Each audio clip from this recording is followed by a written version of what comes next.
예수님 이야기예요.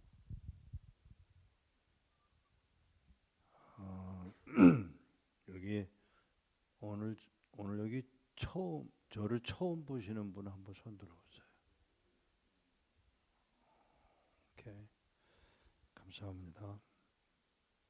처음 보는 분들을 위해서 아무래도 지난번에 했던 이야기들을 조금 나누어야 될 것 같습니다. 왜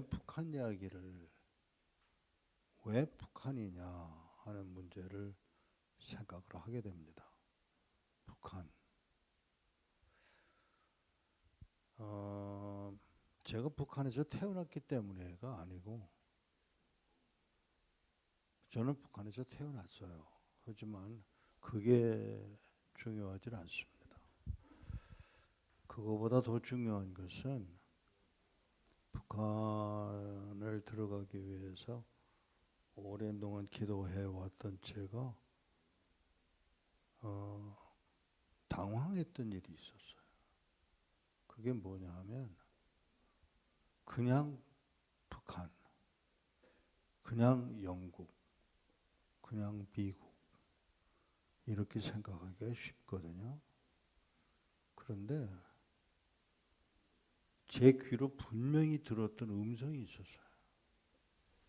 그게 뭐냐면 나는 그 땅을 포기한 적이 없다. 그게 너무 분명한 거예요. 또 하나는 그 땅에 내 백성들이 살아있다. 뭐 당연한 얘기 같지만 아니더라고요.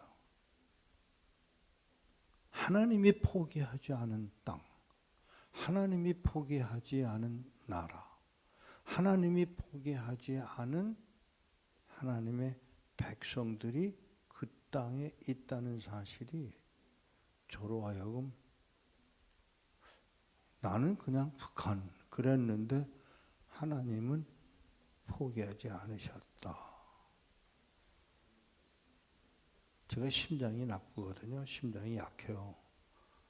얼마나 놀랐는지 몰라요. 가슴이 두근두근 하는 거예요. 결국은 그래서 2007년에 제가 쓰러져야 했고 병원에 입원을 해야 했지만 그런 연약한 제 심장에 너무 충격적인 그 사건으로 인해서 제가 그만 모든 걸 포기하고 북한 선교를 시작하게 됩니다. 뭘로 시작했냐? 뭐 가서 뭘 하는 것도 아니고 제일 먼저 할 수 있었던 게 뭐냐면 성경 한 권을 들고 그들에게 전해주는 것이고 그리고 거기 있는 사람들을 만나는 일이에요. 그 사람이 어떤 사람이냐? 하나님이 포기하지 않은 사람인 거예요. 하나님이 버리지 않았던 사람. 그 사람들을 제가 만나면서 가졌던 그 심장이 뭐냐면 하나님이 나를 포기하지 않은 건 알았지만 하나님이 저 사람을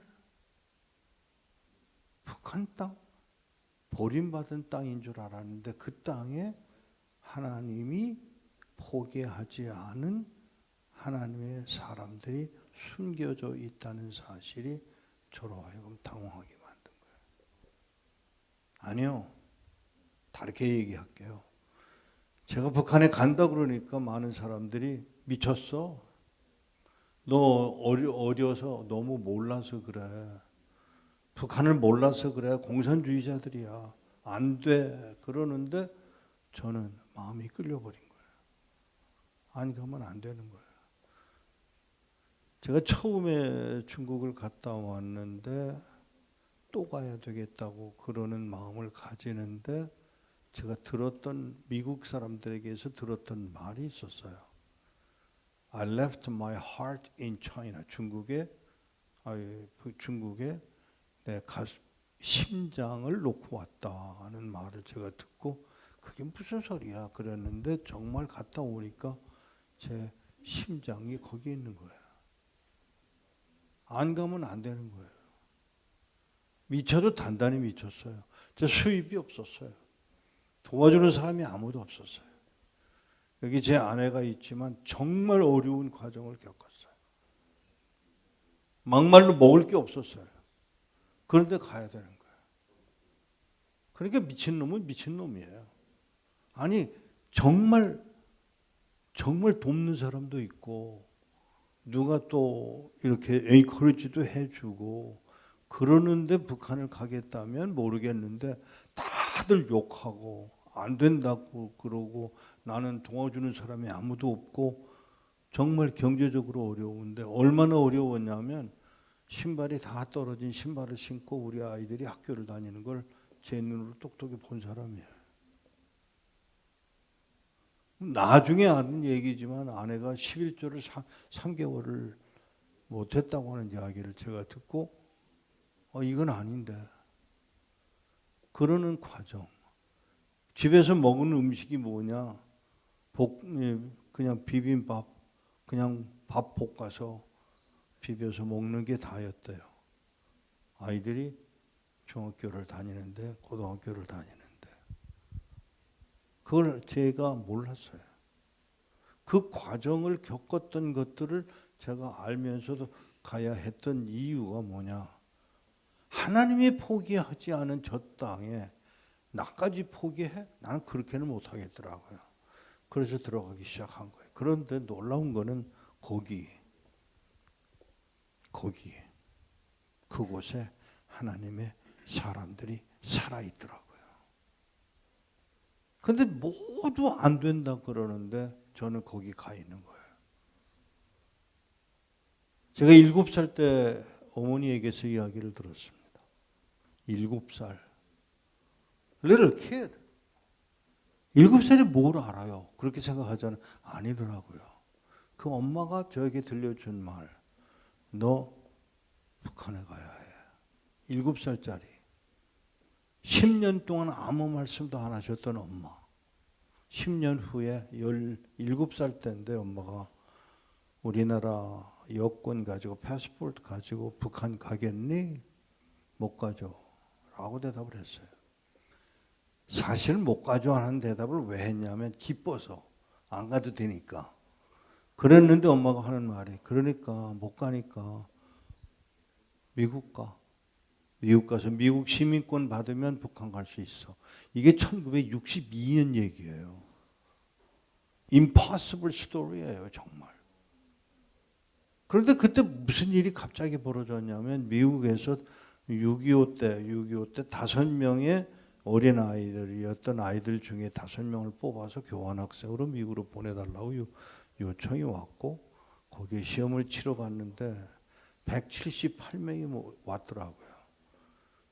그 중에 뽑힌 사람 5명 중에 꽁찌로 뽑힌 사람이 저예요. 제가 아무리 생각해도 제가 실력이 있어도 합격한 건 아니고 우리 아빠가 힘을 좀 쓴 것 같아. 예, 목사니까 이제 이야기를 해서 된 것 같아요. 왜냐하면 내가 실력이 이렇게 안 되거든요. 그런데 5번째로 뽑혔을 때 엄마가 얼마나 좋아했겠어요. 왜? 이제 우리 아들 미국 간다. 미국 시민권 받는다. 그리고 북한 간다고 생각을 했는데 아니에요. 제가 못 갔어요. 제가 폐결핵 환자예요. 그래서 미국을 못 갔어요. 그러니까 엄마가 금방 너무너무 좋아했다가 금방 엄마는 또 실망한 거죠. 엄마는 그리고는 아빠를 미국에 보내드렸고 미국에 갔고 4개월 후에 엄마가 제 막내 동생을 낳았는데 저하고 18년 차이예요. 제가 18살이고 두 밑에가 12살이고 그 밑에가 7살이고 그리고 막내가 태어난 지 5일 됐는데 엄마가 심장마비로 죽어요. 누가 키워요? 아버지는 미국에서 나오실 수가 없는 상황이고 나는 미국에 갈 수 없는 상황인데 그 아이들을 다들 옆에 있는 사람들이 뭐라고 그러는지 아세요? 그 막내 누구한테 줘. 버려. 네가 못 키워. 주위에 있는 모든 사람이 그렇게 말했고 우리 아버지조차도 그 아이를 버리라고 얘기를 했어요. 저는 그렇게 못하겠더라고요. 왜? 하나님 주신 생명을 그렇게 갖다 버릴 수는 없다. 그리고 그 아이를 끌어안고 키웠어요. 그 핏덩어리. 오죽하면 제가 결혼해가지고 제 아내더러 아기 낳지 말자 그랬어요. 너무 아이를 키우기 힘든 거예요. 여기 엄마들이 있지만 애들을 키워봐서 이제 안 키워본 사람은 모르지. 애 키우는 게 얼마나 힘든지 몰라요. 낳는 거는 뭐 내가 안 낳아봤으니까 모르지만 어린 아이를 키우는 게 얼마나 힘든지 몰라요. 그런데 그 아이를 포기할 수가 없었던 거예요. 얼마 후에 미국에 계신 아버지한테서 연락이 왔어요. 야, 다 됐다. 아버지 여권도 없고 비자도 없고 비행기표도 없어요. 근데 전화를 끊으시면서 뭐라고 그러냐면, 야, 영화 촬영하는 사람이 나간대. 아, 우리 아버지가 미쳤구나. 무슨 영화 촬영이야. 그런데 미철 있으니까 진짜 영화 촬영하는 사람이 나왔더라고요. 그 영화 촬영을 하는 거예요. 뭐 찍으러 왔냐? 너희들 사는 모습 찍으러 왔어. 그래서 우리 지금 사는 모습을 찍고는 하는 말이 여권 받으러 가자. 여권 없습니다. 가자. 그 사람 뭘 알았는지 이 여권 받으러 가자. 그래서 가니까 여권 그 자리에서 만들어 주더라고요. 그렇게 오래 걸리는 줄 잠깐 동안에 하는 줄 몰랐어요. 그러더니 비자 받으러 가자. 미 대사관에 가니까 비자를 주는데 누가 주느냐면 총영사가 들고 나와서 주더라고요. 저 인터뷰를 한 게 아니에요. 이미 이야기가 나와서 그렇게 한 거예요. 그걸 받아들고 그리고 지금도 그 여행사가 있는데 저 서울시청 앞에 있는 프레지던트 호텔 바로 아래층에 있는 필리핀계의 여행사가 그 앞에 있었어요. 거기 가서 비행기표를 받았는데 동생들은 1등석으로 비행기표를 받았고 저는 비행기표를 받기는 받았지만 1등석이 아니에요. 못 가니까. 영어 촬영을 하는 자리에 없었으니까. 그리고 미국에 들어갔고 미국에 딱 들어갔는데 45일 후에 아버지 미국 정부에서 미국에 들어오면 들어오면 된다고 연락이 와서 비행기 1등석이 아니고 이코노미 표를 받아가지고 저 갔어요. 미국에.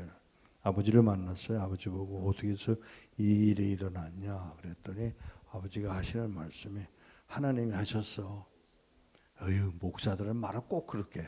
하나님이 하셨다. 하나님 하셨다 그러죠? 하나님이 하셨대. 그게 나는 얄미운 거예요 지금. 아니 지금 이 고생해서 왔는데 무슨 소리야. 그랬는데 아버지 얘기를 들었습니다.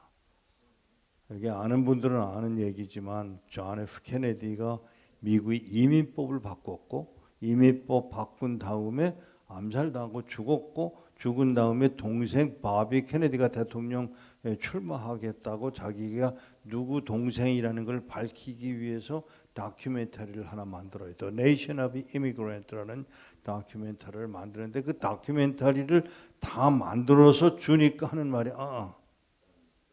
This is not it. 이건 아니야. 왜요? 이제 우리 형이 이민법 바꾼 다음에 미국에 들어오는 사람 그 사람을 영어에 하나 넣어야 되는데 우리가 그런 사람 어디서 찾아요? 내가 법무부 장관이잖아. 해서 전 세계에다 텔레그램을 내보내요. 지금 저 텔레그램이 아니고요. 텔레그램으로 나간 이야기 중에 내용이 가난하고 불쌍하고 못생기고 그 사람이 바로 저예요. 가난하고 못생긴 사람. 여러분 지난번에도 말씀드렸어요. 못생긴 것도 하나님의 목적이야. 그래서 미국에 들어간 거예요. 그 영화에 출연하기 위해서. 그 미국에 들어갔어요. 자, 그 다음부터 일이 시작되는 거죠? 아니에요. 그때부터 시작해서 언제까지 18년이 걸린 것 같아요. 제가 신학교를 가고 목사가 되고 목사가 된 다음에 하나님의 사람들이 저에게 이야기를 해요. 이 목사 중국 가라. 중국에 가라고 해서 중국을 갔어요. 갔는데 보니까 거기 누구를 만나는 게 아니에요. 성경책 250권을 들고 가서 넘겨주었는데 목사님 이거 말고 조그만 성경 100권만 갖다 줘. 이렇게 큰 거를 250권을 갖고 왔으니까 조그만 건 또 쉬울 거 아니야. 알겠다고. 100권을 준비를 해서 갖다 주려고 사람들한테 부탁을 했더니, 어떤 목사님한테 부탁을 했더니 100권? 미친 소리 하지 마라. 북한에 아무것도 안 된다. 그 사람도 그러더라고요. 그래서 제가 뭐라고 그랬냐면, 제가 북한의 성도들 3,800명의 명단을 갖고 있습니다. 드릴까요? 그랬더니 그 사람이 그 말을 듣고, 정말이냐? 예, 정말입니다. 나도 있어. 근데 그 사람이 캐비넷에서 명단을 꺼내오는데 2명이에요, 2명. 그 2명의 이름이 내가 내 머릿속에 갖고 있는 3,800명 중에 한 사람인 거예요. 그래서 이 사람이 주소건 보고 뭐 여러 가지 조건을 다 이야기를 내가 아는 대로 이야기를 하니까 안 된다고 하던 그 목사님이 이상 목사 장난하는 거 아니구나. 아닙니다. 북한에 하나님의 포기하지 않은 하나님의 사람들이 있습니다. 그 말을 들었던 그 목사님이 성경을 모아주었는데, 얼마를 모아줬냐면 4,000권을 모아줬어요. 100권이 아니고요. 4,000권을 가지고 중국에 갖다 주었어요. 어떤 성경은 바로 들어갔지만 어떤 성경은 7년 넘어서 두만강, 압록강을 건너 북한 땅으로 들어가기 시작하는데 문제가 생겼어요.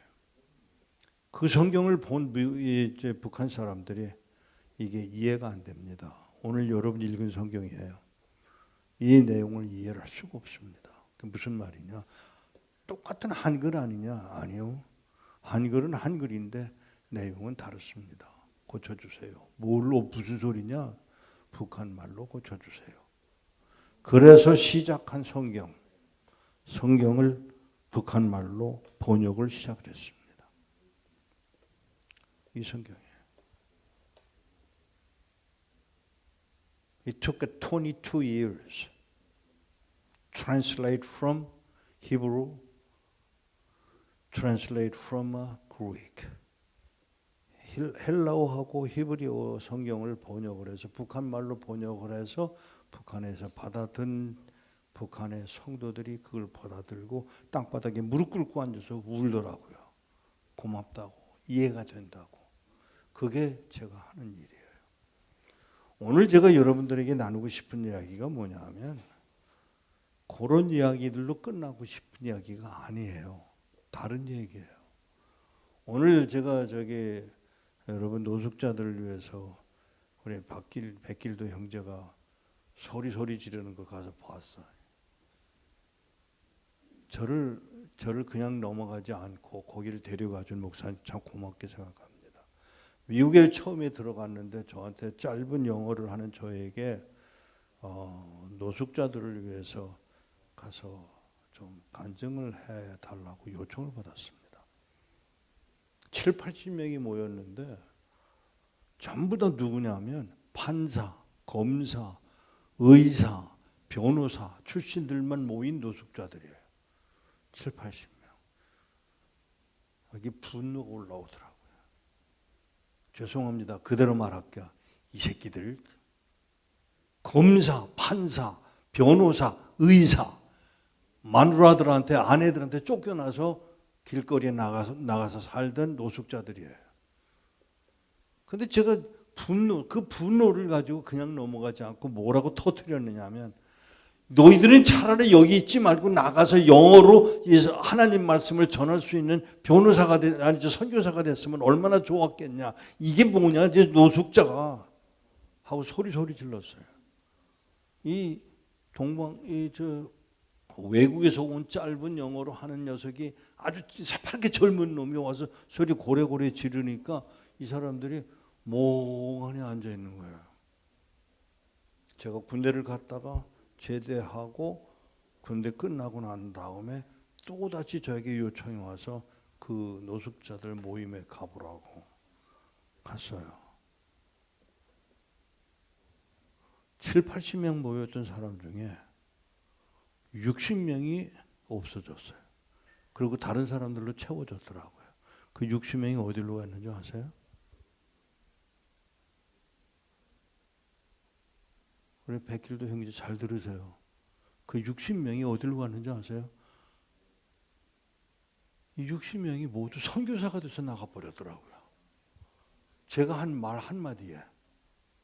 오늘 저기 백길도 형제가 거기서 소리 지르고 난 무슨 소리인지 하나도 못 알아듣겠더라고.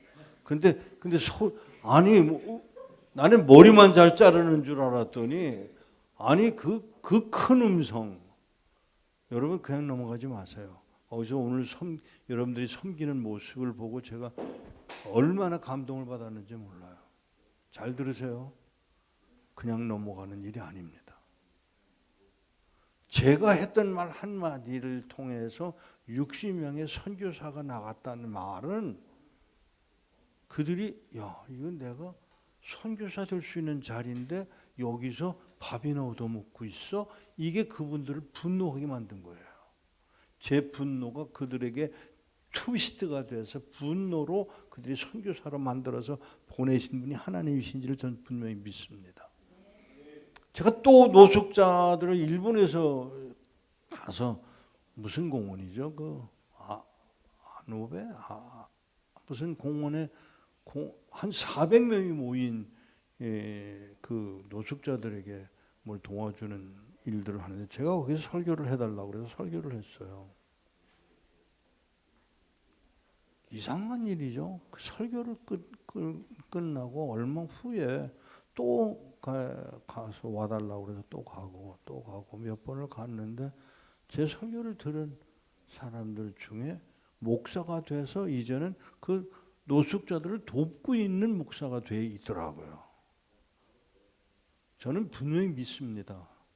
여러분들 오늘 가서 여러분들이 수고하셨는데 그 수고하는 수고와 그 알아듣지도 못하겠는 그 아우성 소리가 그들의 영혼을 파고들어 주의 영광이 드러날 줄로 저는 분명히 믿습니다.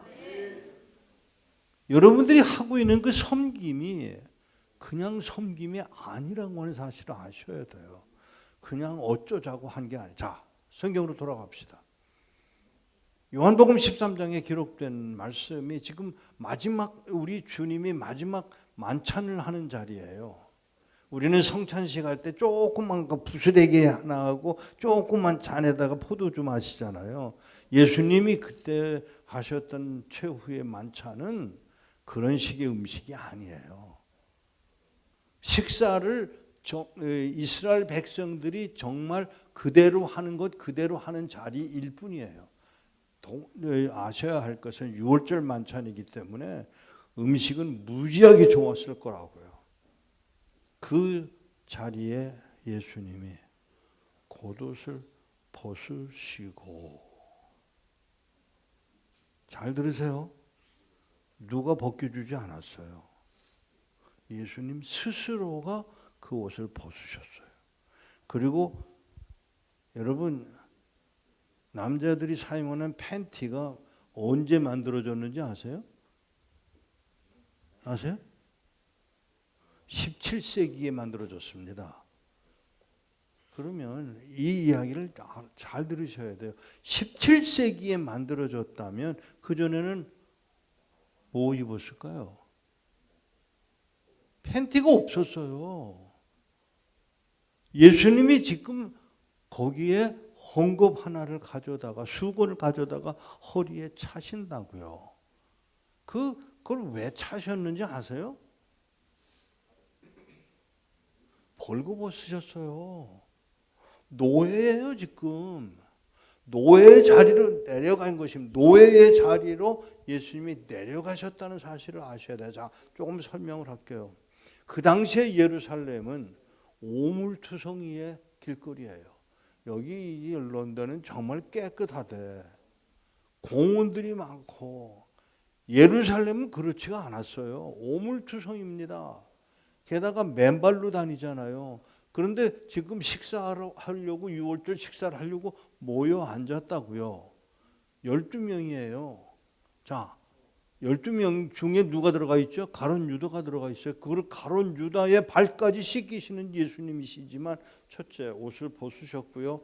수건을 가져다가 그 수건으로 발을 물로 닦으면서 그 더러운 발을 닦으면서 그 수건으로 그 발을 닦아주시는 예수님이시라고요. 그걸 분명히 아셔야 돼요.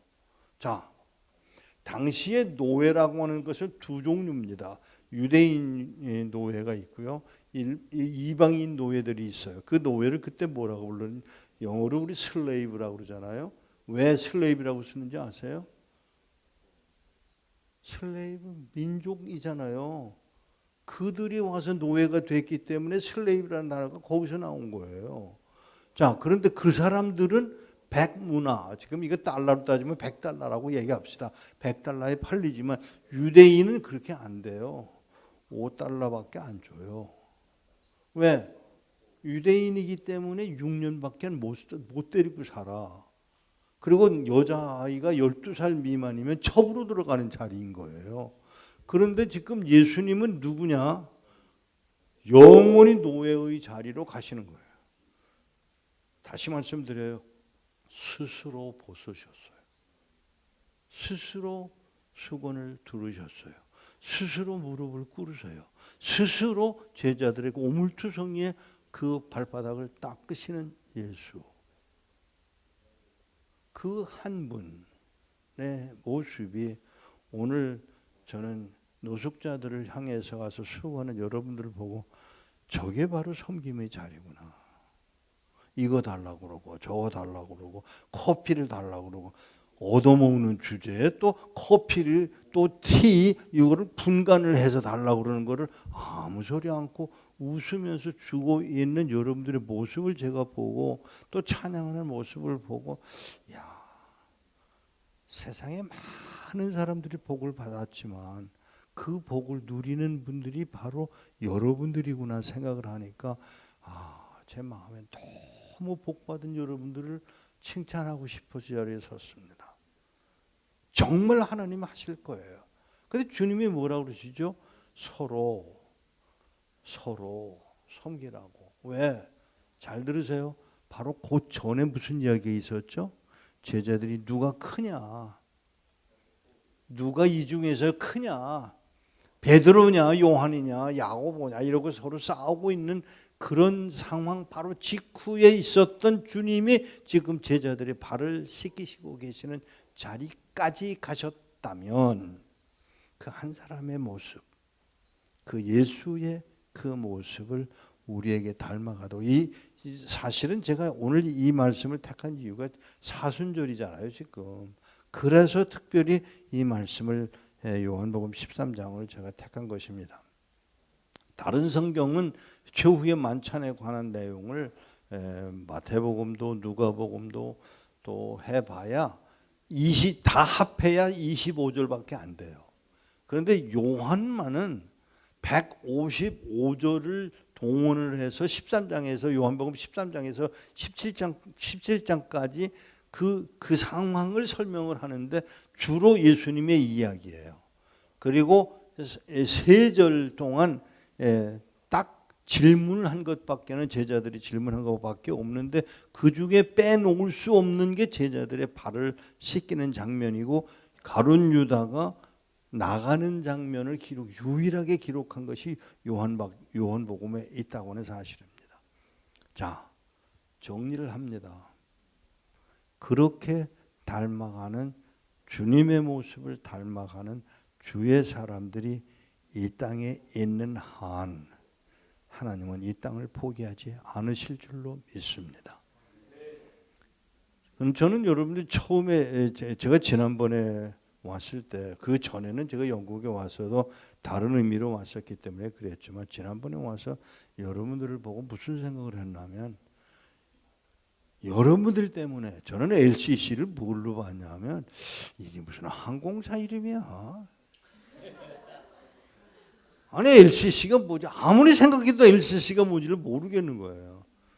근데 가만히 생각한 게 아마 런던 그 C는 마지막 C는 철쭉개고 중간에 가운데 C는 뭐지? 이러면서 한참 고민을 했어요. 어쨌든 그런 여러분들을 보고 두 가지를 생각을 했습니다. 하나는 영국이 여러분 때문에 복을 누릴 수가 있겠구나.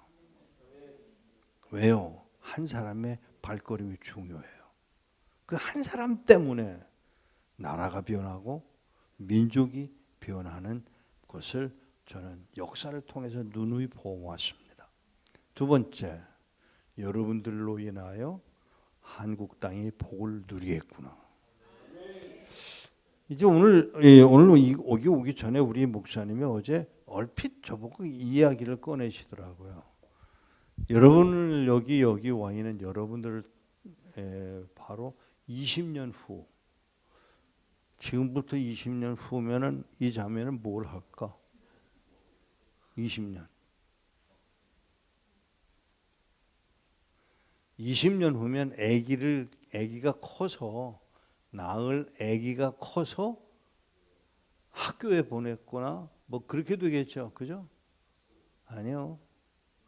그렇게 넘어가지 마세요. 여러분이 20년 후에 한국 땅이 어떻게 변해 있을지를 생각을 하셔야 돼요. 여러분 하나 때문에 한국 땅을 뒤집어 놓을 수 있는 근거가 될 수 있다는 사실을 아셔야 합니다. 그냥 죄송합니다. 이게 미친놈 얘기로 듣고 넘어가세요. 얼마 전에 제가 정말 딸처럼 이제 대하는 자매 하나가 시집을 갔어요. 누구하고 결혼을 했냐 하고 그 시집을 간 분이 찾아가서 인사를 드린 어느 교회 목사님 찾아가서 인사를 드렸는데 어떤 사람하고 결혼했어? 그래서 예, 모퉁이 똘에서 일하는 사람하고 결혼했어요. 모퉁이 똘? 이상 목사? 오, 예. 그랬더니 뭐라고 그 목사님이 말씀하셨냐면 이상 목사? 북한 선교회 전설이지. 누군가가 아는 거예요. 북한이 안 된다고 그런 소리를 했던 그 세대의 어른들이에요. 이분들이 바로 90에 해당되는 나이에 있는 분들이에요. 근데 그분들의 입에서 무슨 얘기가 나오는가 하면 안 된다 하는데 지금 한국에 나와 있는 북한 사람들의 숫자가 3만 5천 명이요. 영국에만 1,000명이에요. 한국에 지금 미국에 나와 있는 북한인들의 숫자가 얼마인지 우리가 몰라요. 그러는 상황 속에서 알게 모르게 최근에 우리가 만났던 한 자매는 깜짝 놀란 이야기를 들려주더라고요. 4대째 크리스찬으로서 북한에 살았던 거예요. 4대. 근데 그 사람을 잡으려고 투입된 정보원이 그 자매를 잡으려고 들어가서 조사하다가 그 사람이 예수를 믿어버렸어요. 그리고는 그 자매하고 그 예수를 믿게 된 그 친구가 한국에 나와서 목사가 됐어요. 그러니까 이제는 한국 교회가 무슨 말을 못하는가 하면 북한에 지하교회가 없다는 말을 못하는 거예요. 지금 그 여자분 하나 때문에.